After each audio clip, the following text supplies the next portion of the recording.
He was a scientific genius and a brilliant inventor. He was also a billionaire who owned his own company called Stark Industries.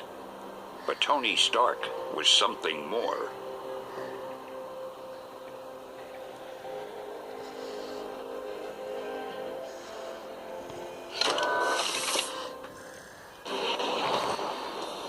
Tony Stark was also the invincible Iron Man. Shake it.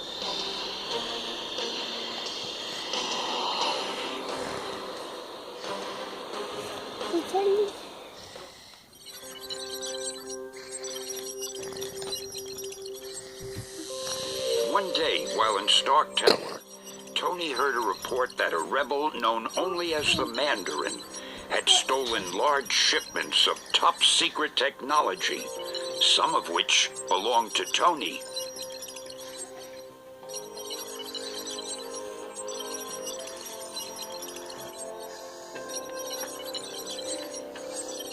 Tony also learned that the Mandarin was waging war on villages throughout Southeast Asia.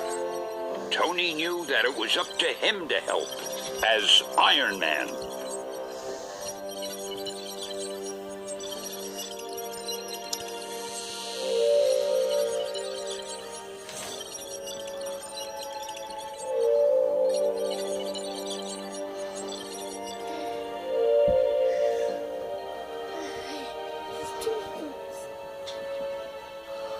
Tony picked out the latest version of his powerful Iron Man armor and suited up.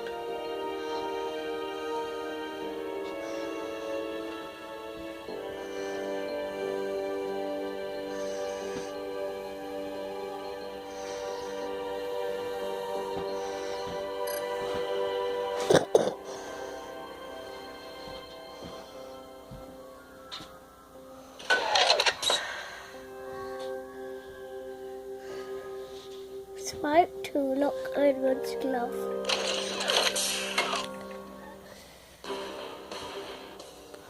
The armored Avenger was now ready to fight injustice, and soon Iron Man blasted off into the night sky.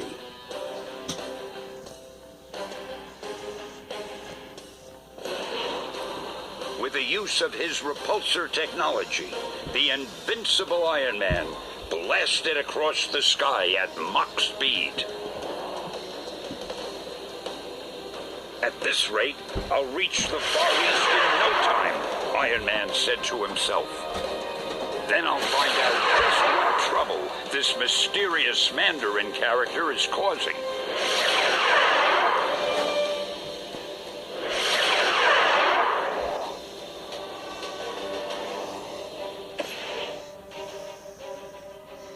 Little was known about how the Mandarin became so powerful.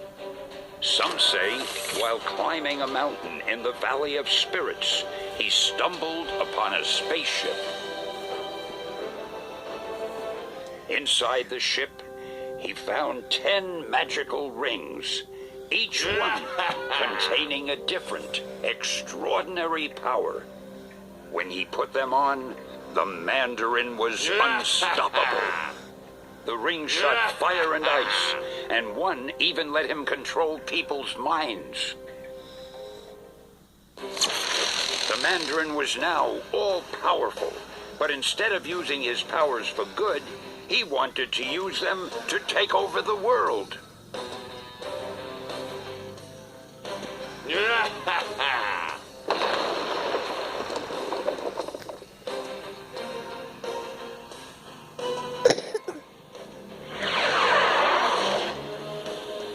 Soon, Iron Man arrived. This must be the work of the Mandarin, the armored Avenger said, as he looked over the destroyed villages.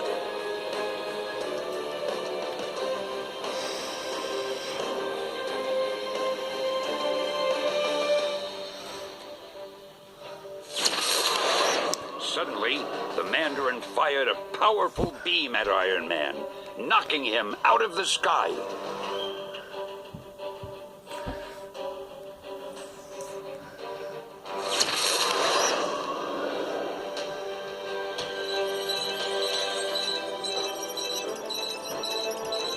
Now, power warning. The Mandarin's rings began to glow and pulse with energy. "You are weak, just like the others," the villain said. "Nothing can stop my rings of power. Not even you, Tin Man," the Mandarin taunted.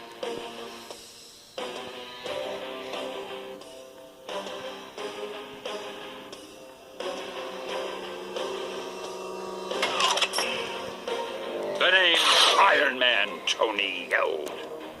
"And you must be the Mandarin," he said, as he raised his arms and fired 2 repulsor blasts right at the supervillain.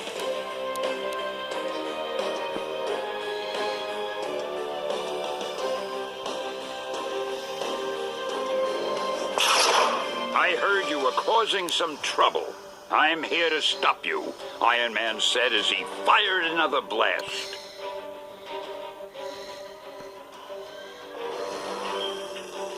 "Fool, I will crush you into nothing, just like this village," the Mandarin yelled.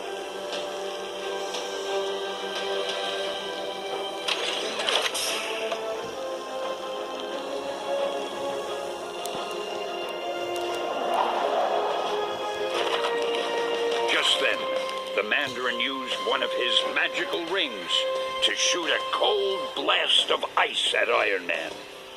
The superhero was frozen solid.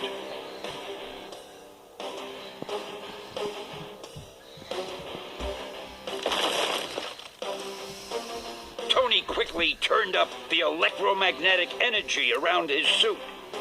"I've got to melt this ice before I freeze," he said. Within seconds, Iron Man burst free from the ice.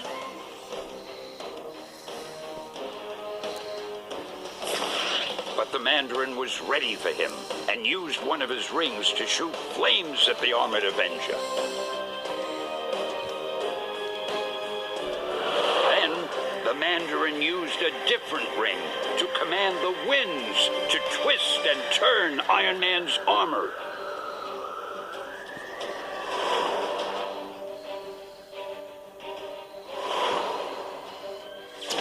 Next, the Mandarin fired a blast of plasma energy so strong that it could knock over. The battle raged on. The Mandarin fired powerful blasts of heat that could melt solid rock and electric pulses that were more powerful than lightning.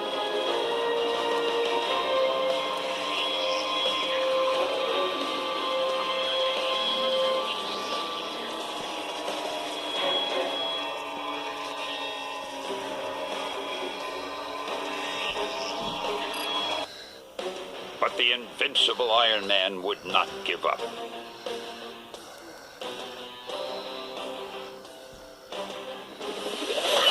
"You won't cause any more harm to innocent civilians," Iron Man yelled. Knowing he had to distract Iron Man, the Mandarin fired the remaining energy from his rings at the Earth directly behind Iron Man, splitting the ground in two.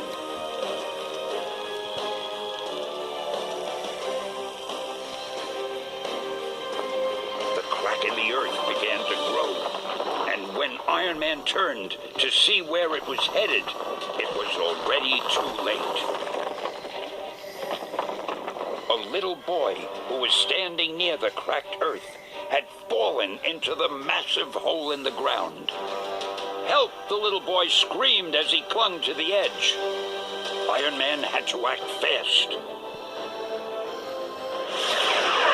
With lightning speed, Iron Man swooped down into the split earth and grabbed the young boy, carrying him safely to his family.